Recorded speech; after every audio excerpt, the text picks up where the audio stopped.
अरे मन कर तोहर के देखत रही तू कुछ कहो या हम कुछ कही। अच्छा हंसेलू जब ये गोरी लगे कि फूल खिले।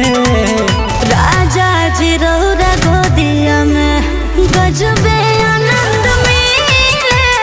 राजा जी रौरा गोदिया में गजबे आनंद मिले। राजा जी रौरा गोदिया में।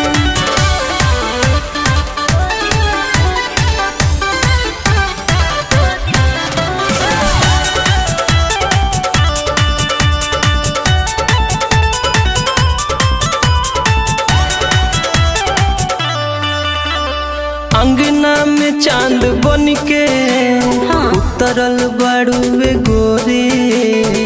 कहीं गो दिल रहे उहो कलिहलू चोरी। अच्छा बोलेला बोलिया लुभावन बलम लगे बड़ी मन भावन बलम।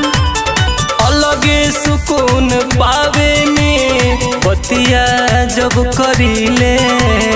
राजा जी रौरा गोदिया में गजबे आनंद मिले। राजा जी रौरा गोदिया में गजबे आनंद मिले। राजा जी रौरा गोदिया में।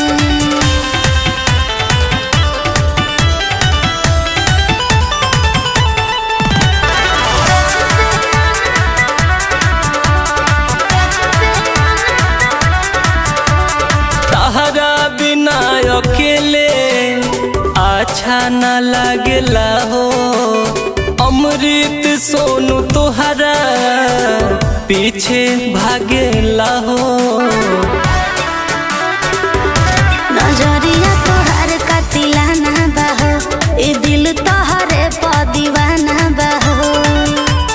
तोहरे में ये करे जा हरदम डूबल रह